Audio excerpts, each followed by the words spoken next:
That was the night I called my brother. That was the night I finally stopped trying to be someone I wasn't. I should back up.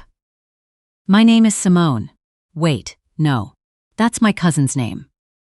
People mix us up all the time at family dinners, which is either funny or exhausting depending on the day.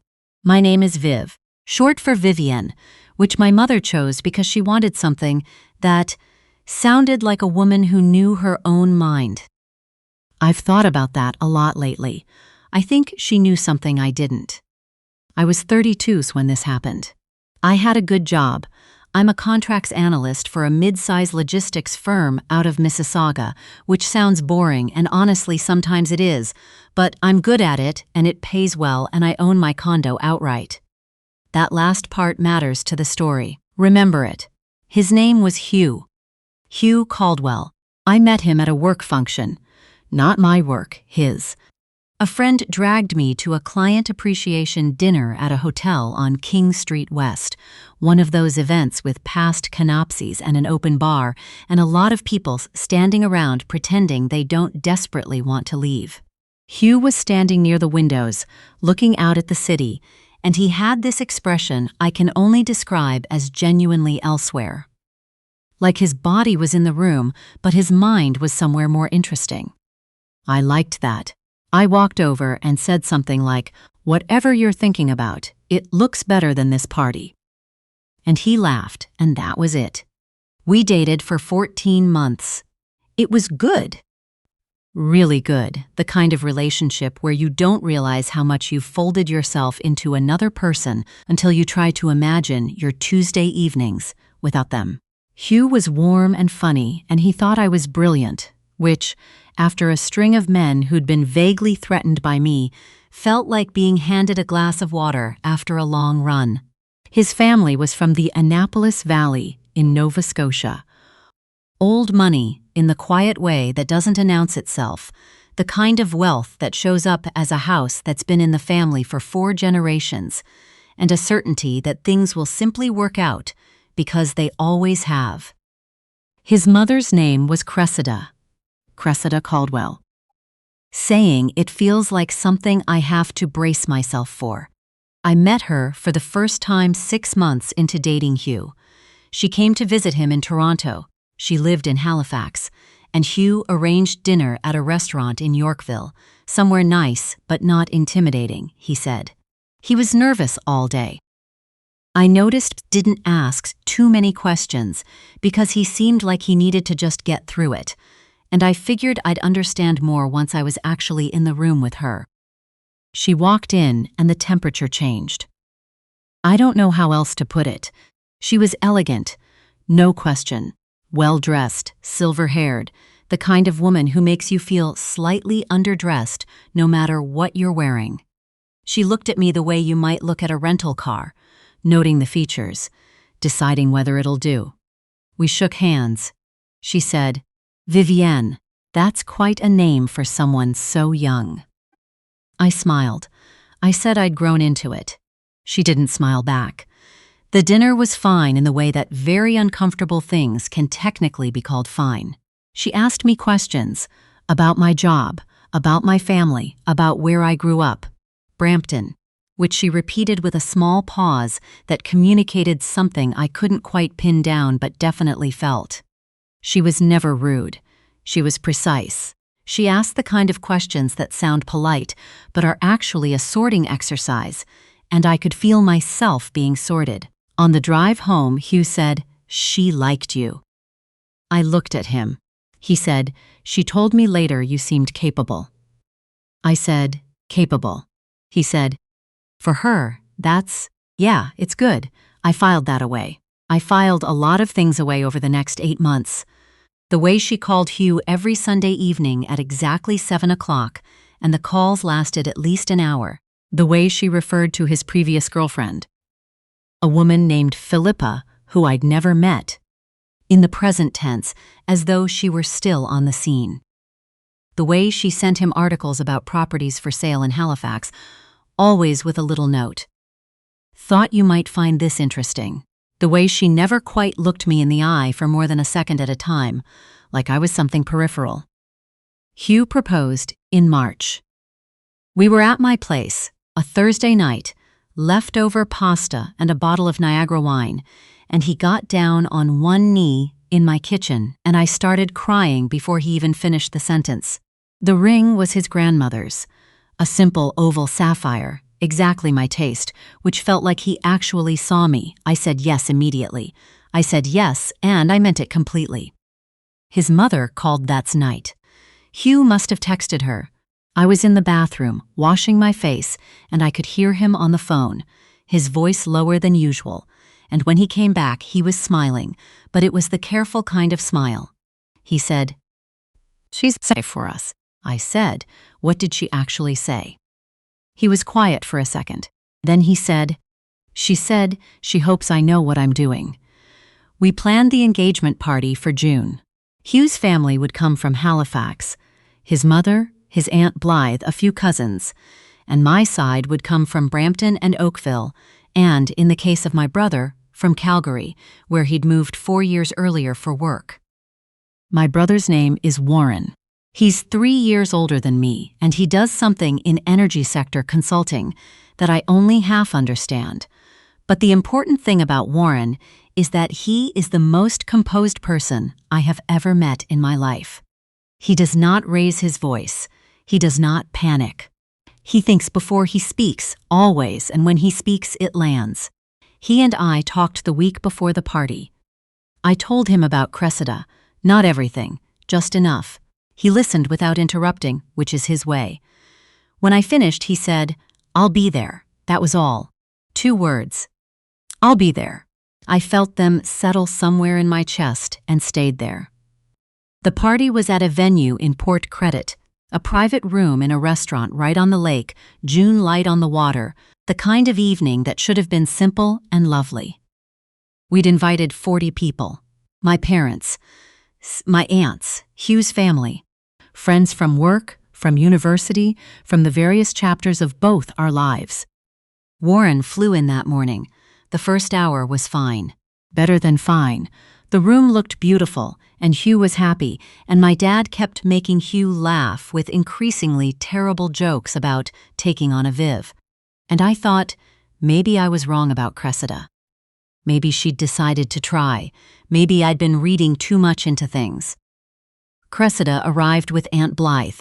She was dressed in cream, which at an engagement party felt like a choice, but I let it go.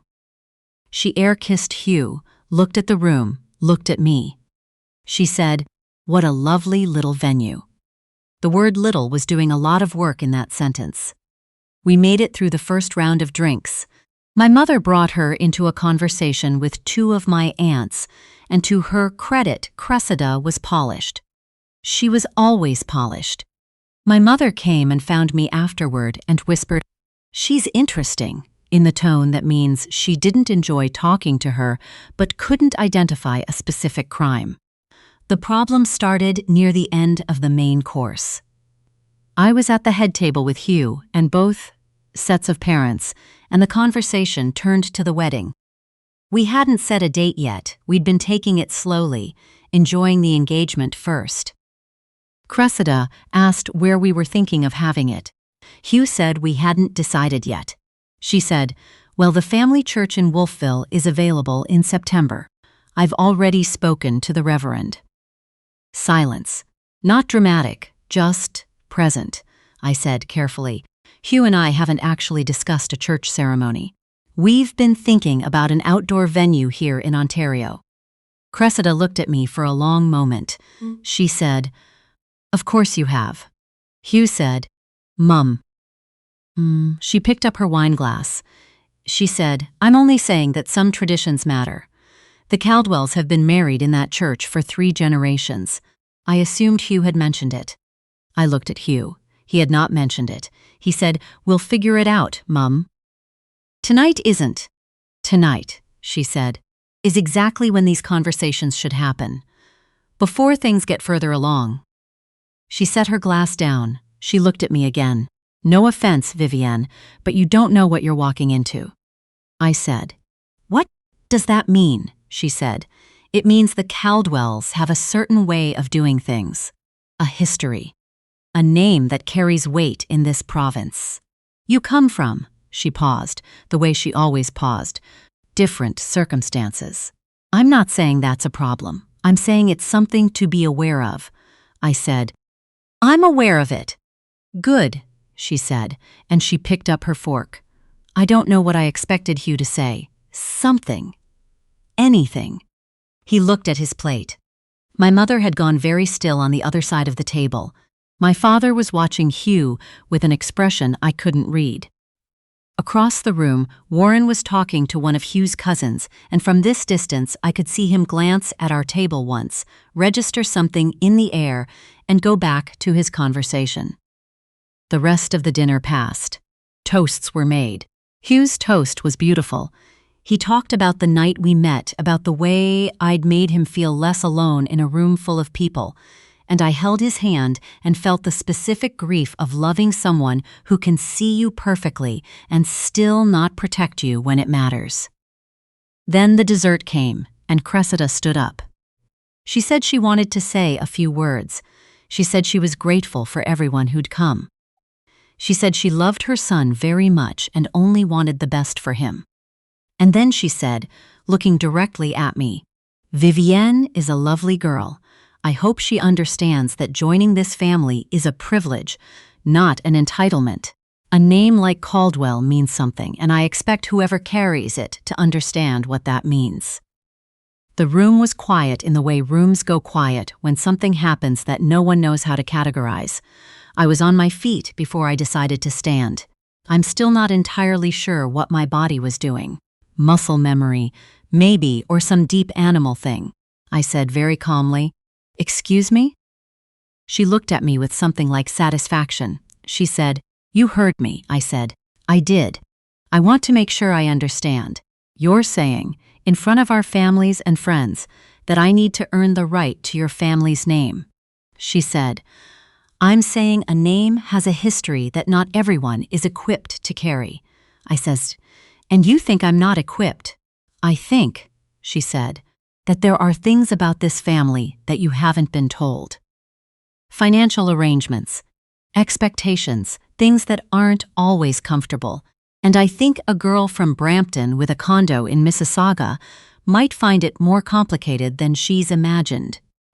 Someone at a table near us had already picked up their phone. I saw the screen light out of the corner of my eye. I looked at Hugh. Hugh said, Mom, please. She said, I'm protecting you. He said, You're embarrassing me. She said, Then maybe she should have thought about that before encouraging a proposal without understanding what it involves. Everything went very fast after that. She stepped toward me, and I still don't know, even now, whether she was reaching for my arm or just moving, and somehow her hand came across my cheek. Not hard. Not the way you'd see in a movie, but the sound of it was very loud in a quiet room, and every person in that space heard it. My mother stood up. Cressida looked almost surprised by herself. Then, as though completing a thought, she did it again. The second one was harder. I didn't move. I didn't cry. I stood there with my cheeks stinging and the room absolutely silent, and I thought, very clearly, I need to call Warren. I walked out.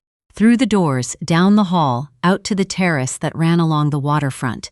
The June air off Lake Ontario was cool, and I stood there and I took 3 breaths, and then I called my brother. He picked up before the second ring. I said, Warren, come outside. He said, Which door? I told him. He was there in 40 seconds. He came through the door and looked at my face. Not the tears, because there weren't any yet, but at something else, some signal I've never been able to fully explain. And he said very quietly, What happened? I told him. All of it. 2 minutes. Everything. He listened with his hands in his pockets and his eyes on the water, and when I finished, he was quiet for 5 full seconds. Then he said, Okay. He went back inside.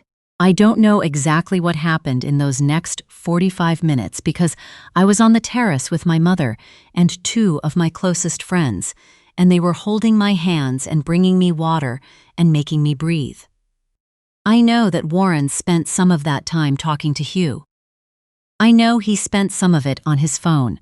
I know he had at least one conversation with Cressida herself in a corner near the bar that lasted about 12 minutes, during which she did not interrupt him once, which is significant because Cressida Caldwell interrupts everyone. What I found out later, pieced together from Warren and from Hugh and from Cressida herself. Warren had, in the course of his work, spent 3 years on an energy contract in Nova Scotia.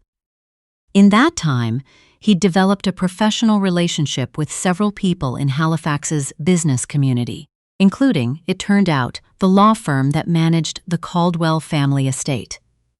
And including, more specifically, a situation that the family had been quietly managing for several years, a situation involving Hugh's late father's business decisions, a tax dispute that had been settled out of court in 2019, and a specific financial arrangement that Cressida had never mentioned to Hugh, and that would become very relevant if the Caldwell family property were ever sold, transferred, or inherited. Warren had known about this for 2 years. He hadn't mentioned it to me because it had nothing to do with me until tonight. He mentioned it to Cressida now. I came back inside about 45 minutes after I'd left. The room had rearranged itself. Some people had gone, some had stayed. The servers were quietly clearing dessert plates. Hugh was sitting at our table alone. His mother was in a chair near the window with Aunt Blythe, and she was looking at the floor. Warren met me at the door. He said, "She wants to speak to you." I said, "I don't want to speak to her." He said, "I know, but it'll close it. Your call." I walked over. Cressida looked up at me. Close up, she looked smaller than she had all evening. Whatever the satisfaction was that had been in her face earlier, it was completely gone.